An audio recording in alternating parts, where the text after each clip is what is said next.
What's up, PokéFans? My name is Benedict, and today we have another interview with Luca Schuhstar, who managed to play top 8 at the Austia Nationals with his colorless Mega Rayquaza Deck. And yeah, he played, as you can see, the 2-1 split of Dragon and colorless Ray, and then 3 Mega Rayquaza, 4 Shaman, obviously for consistency and for the setup ability, 3 Jolteon, which is a very high number, and we're talking about this in the interview, and 2 Hooper to get all the EX Pokemon he needs. As the item cards, he played 1 Escape Rope, 4 Ultra Ball, 4 VS Seeker, 2 Battle Compressor. Obviously, he plays a lot of one-off supports, and then Battle Compressor comes in handy. He played Mega Turbo, Sacred Ash, 4 Puzzle of Time, and then the named 1 AC, 1 Lysander, 1 Skylar, 2 Hex, 1 N, 3 Sycamore, and 1 Xerosic. So as mentioned, there are a lot of one-off supports. Yeah, and consistency is a must-have in this deck, so Battle Compressor comes in handy. We have the 4 Skyfield, 1 Floatstone, 3 Spirit Link, 4 DCE, and 4 Lightning Energy. So yeah, that's basically the list, and we're going to have the interview right now, so hang on a second. Hey, what's up, PokéFans? My name is Benedict, and today we have another interview with a top contestant for Nationals. This time around we have Luca Schuhstar. Hello. Hello. Who managed to make top 4 at the Austrian Nationals. With his Mega Rayquaza Jolteon list. And yeah, first of all, I want to talk about the Swiss rounds or the tournament in general. For example, why did you choose the deck, and how it paid off during the rounds? Well, first of all, I managed to get in top 8 with it, but so it was enough for me anyways. Yeah, Lucas was top 4. So the thing is that Lucas is my team member, and we talked about the metagame and how we think that it's going to be, and we thought that Night March would not be that popular because the new set, what was it called again? The thing with the Alakazam? Fates Collide. Yeah, Fates Collide. Somehow, in addition with N, Night March, in our opinion, wasn't that strong anymore, and therefore we didn't really expect it that much. Okay. So I love Mega Ray as the deck itself, and I played it throughout the season, and Lucas was like, okay, yeah, I think that I'm going to play Mega Man, and then I was like, yeah, Mega Ray could be cool as well, and so we both played some Mega decks, and I think it was a very good decision, because the metagame was pretty perfect for Mega decks. Yeah, so we can. I'm just trying to remember the Swiss rounds right now, because I had a little shock at the beginning of the tournament, because I realized that there were quite a few people who opted to play Night March. But luckily, first of all, I didn't face any except for 1 in Swiss rounds, but we ID'd, and the other people who opted to play Night March were not that professional or not that trained to play Night March. So of course you can still lose to a Night March player who's not that trained and you're used to the deck, but somehow these people just bubbled. They didn't win anything, I think. So I didn't face them. But yeah, first round, I played against Turbo Toad, and I know that the matchup is quite easy, because some people think, okay, I have Jolteon, and they just have basic Pokemon, and if I manage to attack one time with Jolteon, it's pretty much over. But that's not the case, because if the Turbo Toad player decides to go for Articuno at the sleep attack, and you just whiff the attack, you pretty much lose. So yeah, I just played Mega Ray, and I crushed her pretty badly 2-0. And that was quite cool. So we had 5 rounds, and at that point I was 1-0. Then the second round, I think I played against Darkrai Giratina. I'm pretty sure that was the second round. And my opponent, he was kind of sweaty and he was kind of nervous, because he knows me and he knows that I'm a good player. and therefore he was like, oh my god, I'm so stressed and I should not make any mistakes, and therefore he made some mistakes. Yeah, that game was over pretty quickly as well. I always had I played 2 Hex Maniac in my list. Yeah, sure. And therefore I was able to attack with Mega Ray like all the time.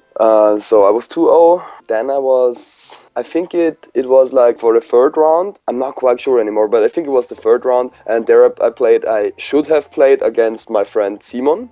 who played Nightmarch Vespiquen, and he knows that he pretty much has auto win against me because I can set up my Jolteon, then he is able to attack with Vespiquen, and if I don't do that, he's just able to attack with Joltik. And therefore, I knew that that was the most horrible matchup that I could face. And then before the start of the round, I talked to him, and I was like, okay, dude, let's be honest. You know that you have a pretty good matchup against me, but if we tie now, no, listen to it. Yeah. If we tie now, and we both make it to cut, I think you either want to have me in top cut and play against me in top cut, as another person who has a better matchup against. And he was like, yeah, and he looked around and had a look at the other matchups, and then he saw that it was quite correctly what I told him. And then we ID'd the third round. So I was 2-0-1. And yeah, the fourth, I'm just trying to remember all my opponents. Yeah, the fourth round I had to play against Lucas, and of course he knew, okay, if he lets me win that round, I'm pretty sure, 100% sure in top cut, and that's what we wanted because one of us needed a trip, and if I made it to top 8, I could be in top 22, and therefore he would have had a sleeping place for the World Championships. Yeah. So he had a look around and was like, okay, yeah, Luca, you win. So then I was 3-0-1, and last round I should have played against the only 4-0 guy, and he played that crazy Serpy Royal Toad deck, and yeah, he was like ID, I was like ID, okay. And then I think I was third bracket after Swiss rounds. So yeah, that was. I mean, I was kind of lucky that I didn't play against any night marches except Simon. But yeah, so I was in top 8. Lucas made it as well, and we were quite happy. The only problem was that we had to face each other again in top 8, and we tested the matchup the day before Nationals. So yeah, so I think I was 2nd seed and Lucas was 7th seed. So we had to play top 8, and we were in a quite difficult position here because there were 3 Austrian people who had chance to be in top 22. Günther, who needed to win the whole tournament to be in top 22. I personally would have needed to be in top 4 to be 100% surely in top 22. And Lucas needed to be in finals to get to top 22. So we played against each other, and Lucas knew if he would lose again against me, I would be in top 22 for sure. But if he would win and would win the top 4 match, he would be in top 22, which would be quite sufficient and cool as well. So we decided to play it correctly and to give our best and not to do any whatever, like, okay, you just win as Coop. And then we played it, and I knew that, of course, because of the weakness, it would be quite difficult for me to win against him. But if I would manage to have a very good setup and rush him, yeah, I knew that the matchup was quite tricky. And of course I was kind of tired, it was a long day, I was not that concentrated anymore. So we had a featured match, and I had a look at that featured match some days later, and I was like, oh my god, what are you doing? You're making so many mistakes. So I made some misplays there, but yeah, it was okay. It was quite exciting to. Of course, it's annoying to play against your best friend in the Pokemon TCG in such a situation. But yeah, so I faced him in top 8, and he crushed me pretty badly with 2-0. So I was like, okay, yeah, I lost in top 8 now. Maybe it could be enough, because luckily we were exactly 32 players. So that means that top 8 would get plus 200 points, I think. Yeah, 200, yeah. So if I would manage to get some points from a league challenge as well, I would be in top 22. So therefore I wasn't mad or anything, because it was a good game, and yeah, Lucas just did his best and he won. He was the better player. And then, yeah, Lucas got to top 4, but sadly lost in top 4. So yeah, that's the reason why I'm currently in top 22, and Lucas sadly is not. Yeah, Lucas already told me that usually when you play against each other, it's like joking around and making a lot of fun. But in that game, you were like, it was quite intense. Yeah, it was intense. Yeah, because normally if we play against each other, it's just like, oh, come on, go whatever. You know what I mean?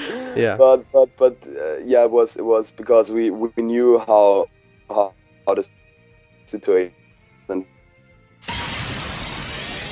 Yeah, but in the end, I'm quite satisfied with the run we both had at the Nationals, and I think it could have been better, but I love my deck, and I love how it works out, And I love that I was able to play it at my nationals, because in total, I think including nationals, this deck brought me nearly 500 points.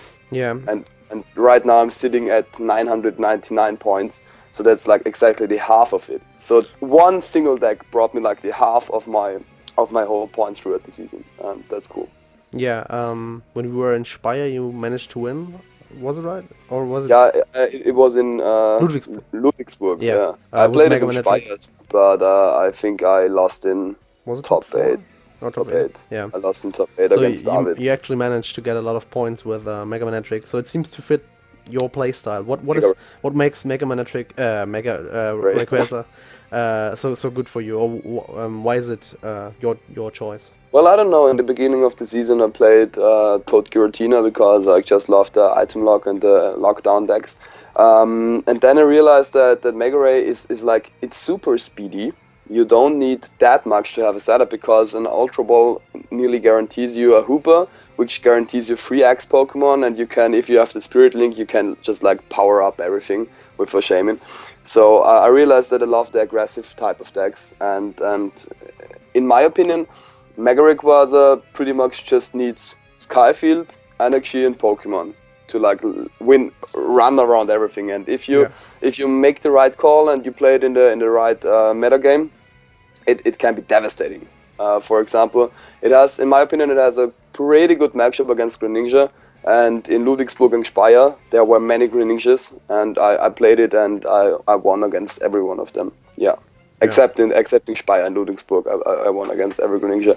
So yeah, it's a deck that loses heavily to some archetypes. So when Night Merge is popular, you should not play it, because you don't really stand a chance against it. But if you expect Mega Mewtwo, for example, I crushed a Mega Mewtwo so badly because nobody expected Mega Ray, and the Mega Mewtwo player was like, "Oh God, why Mega Ray?" So I can't really explain why I love the deck so much. I think it's because it's very, very fast, it's aggressive, it deals lots of damage, and if you manage to get some cards in the right combination, you can boost all your resources, and you can deal up to 240 damage, and that's enough for like everything in the game except for a Wailord. But I even beat Wailord because my original list I played Bundle B, and that was super important.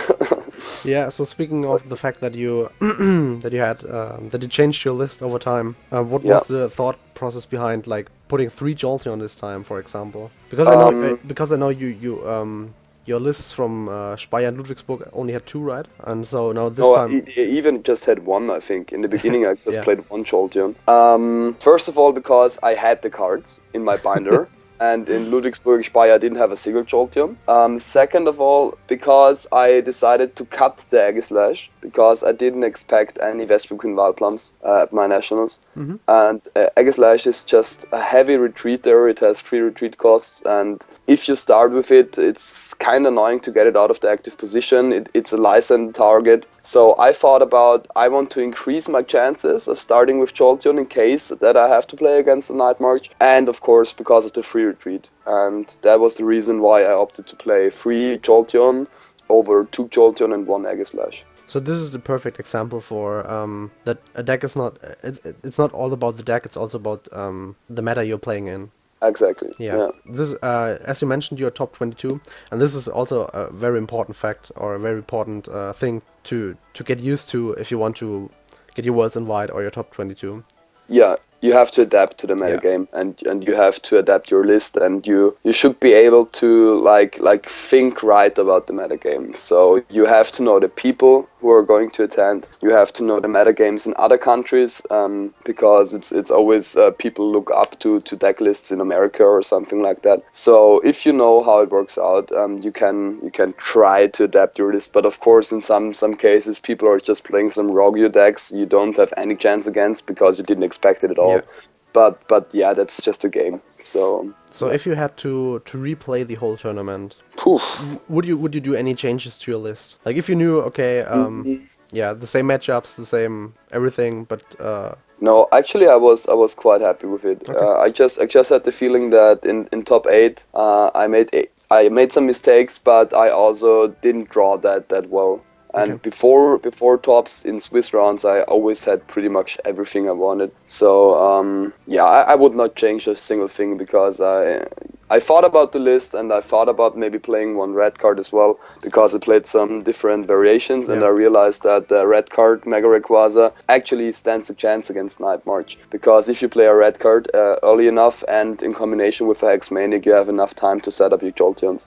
Yeah. So, but in the end, I realized that the thing you want to have with Mega Ray is max consistency, and the list that I played was like the optimal consistency list, in my opinion. So that was the reason why I played that. But yeah, it's an interesting question actually. But no, I didn't have a single time when I was like, oh, I want to have another card. So every card was pretty important. So you're going to Worlds, of course, and you have your day 2 invite. I already talked with Lucas about the fact that Mega decks will suffer at least at day 1 to the high amount of Night March players. Do you think that it will change in day 2, and do you think that Mega Rayquaza is a viable pick for day 2 at the Worlds, or do you think you have to wait for day 1 to see if it's viable? Well, actually, I made a mistake last year that. In my opinion, the day 1 and the day 2 meta game, they are like not completely different, but people of course have a look at day 1 and try to adapt to the circumstances. Okay. So you can't really compare it because I think that Night March is going to be seen everywhere because with the new set it's just way too good. Yeah. So it's going to be in day 1 and it's going to be in day 2.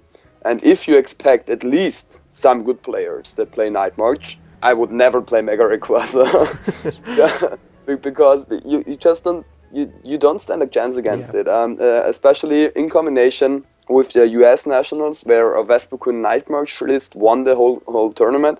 You have to expect that people are at least playing one Vespiquen in their Night March lists right now, and under different circumstances, with Mega Manectric, for example, you even have Muscle Band for the Jolteon that you can deal 90 damage and knock out Vespiquens. But in Mega Ray, you don't have any Muscle Bands, so you would need to 2-hit KO a Vespiquen because it just deals 70 damage, and there's no way of winning that. So if it doesn't, I don't know, completely dead draw for 6 turns, you don't stand a chance. So I personally would not recommend Mega Rayquaza for Worlds, either day 1 and day 2. Okay. But in my opinion, if you have a deck that you feel confident with and that you tested a lot, sometimes, in my opinion, it's a comfortable choice because you can be lucky. You can play Mega Ray. It's a perfect meta call, and you run against none of the Night Marches. Of course, it's possible, you know. Yeah. For example, at my Nationals, there were at least 10 Night Marches, but I didn't face any. But Worlds is a different level and niveau, in my opinion. So I expect lots of Night Marches, and that's the main reason why I personally am not going to know that right now. So you know I'm not going. But yeah, that's it. Yeah, so as I said, that the World's meta is kind of difficult for Mega Rayquaza. Post-rotation, there won't be any Night March. Do you think that at least there is some hype revolving around Mega Rayquaza? Some people say it will be tier 1 or dominating the format. Have you ever thought about, or do you have any opinions on the post-rotation meta with containing Mega Rayquaza? Yeah, the cool thing is that Mega Rayquaza doesn't lose anything except for how's it called? The card that shuffles back, Sacred Ash. Yeah. It loses Sacred Ash, and Sacred Ash is very important for this deck because, in my opinion, after rotation, right now people think that Mega Ray is going to be dominating the format, but I don't think that, because the thing is, if people expect to play against Mega Ray, they can tag 1 or 2 parallel cities in their deck. And it doesn't matter which deck you're playing because Parallel City nearly fits in every deck. So if you play the Parallel City and you kick, I don't know, 5 Pokemon from the Mega Ray player, and he doesn't have Sacred Ash, he's just able to play Super Rod or something like that. I think there are many ways to play around Mega Ray, but in my opinion, it's going to be good next season, but it's not going to be like Night March. It's not going to be dominating. So again, it's about playing at the right time, at the right tournament. Exactly. Yeah. But I think it's going to be good, yeah. Okay. So, yeah. In combination with Jolteon, or do you think Jolteon will drop out of the list because Night March isn't there anymore? Yeah. I think that it's because the only cool thing about Jolteon, if you don't have to play against any night marchers, is the free retreat cost. So I think it's too expensive for people to afford it, and they're just going to cut it for, I don't know, some other X Pokemon. Maybe we see some crazy combinations with, I don't know, maybe we see Metal Rayquaza again, or okay, Bronson drops out, but I don't know. I think that people are not going to play it with Jolteon that much anymore. Yeah. They're going to try to find something else that partners up good and well with Mega Ray. Okay, so last but not least, the last question I ask in every interview is, what is your favorite Pokemon? It doesn't have to be in the TCG viable or VCG viable, it's just about your personal preference. I think that's, as crazy as it may sound, it's Honchkrow. I think that the evolution of Murkrow, I think it's called, Kamux, I think that Honchkrow is a pretty cool, badass Pokemon. And when I started playing, it was with the Diamond and Pearl expansion. At some day I just started to collect all the Honchkrow cards and the Level X and the reverse cards, because that Pokemon just looks super badass. I mean, it's a big as bird, and it has a crazy ass hat, and the combination of it, and it looks so angry all the time, and I just like the Pokemon. I don't know. Okay. But I think that Gardevoir is okay as well. It's the waifu, as some people would say. Yeah, no, my girlfriend loves Gardevoir as well. yeah, it's a cool Pokemon. Yeah. But yeah, so I'm like, I realized that I'm not that hyped for like new Pokemon or Pokemon as I was when I was a child, because I don't know, somehow you kind of grow out of it. But if I would decide, I think that Honchkrow is pretty badass. Okay. Yeah. So thank you for your time, and obviously good luck at Worlds. Thank you very much. And yeah, have a nice time. Okay, have a great evening. Bye. See ya. It's Jesper. Yeah, okay. So yeah, you're right. Okay. Congratulations for placing second at the Danish Nationals in the senior division. Thank you very much.